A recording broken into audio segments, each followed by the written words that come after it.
Buon pomeriggio a tutti dall'ippodromo Arcoveggio di Bologna. Sono in pista i cavalli della prima corsa che stanno andando dietro le ali dell'Autostart per il via, una prova per gli allievi ai quali sono affidati cavalli di categoria G.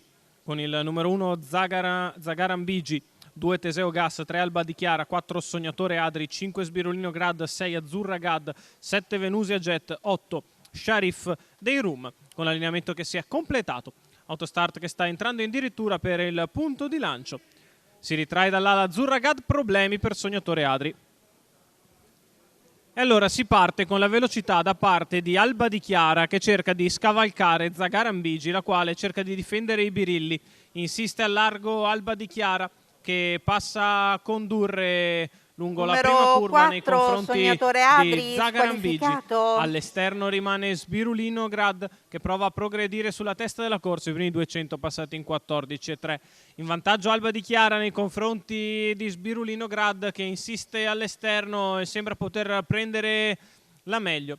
Ottiene il via libera Roberto Ruvolo che dopo 400 metri di corsa sfila a condurre 29,1, comunque discreta spesa per passare al comando. Seconda la corda è Alba di Chiara avanti a Zagarambigi, poi ancora Teseo Gas a precedere Venusia Jet, ancora Sheriff dei Rum, chiude alla retroguardia Azzurra Gad. 44,8 per i primi 600 metri svelti e la fila indiana progredisce così verso il mezzo miglio iniziale che è passato dal leader in 1 minuto e 2 decimi.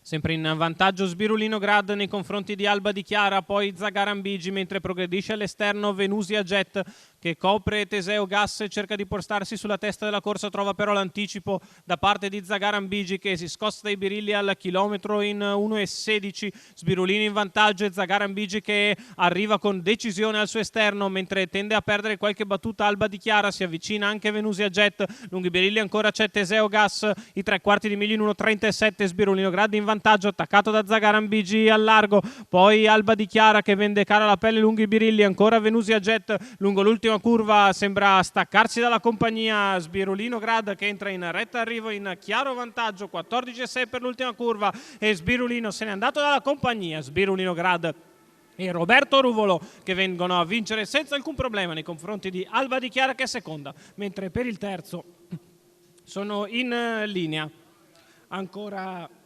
Teseo Gas con Venusia Jet. 2 minuti il totale, ragguaglio cronometrico di poco inferiore all'1,15, successo di Sbirolino Grad, Roberto Ruvolo, Giuseppe De Filippis per i colori di Stefano Ruvolo vengono a vincere la prima dall'Arcoveggio di Bologna.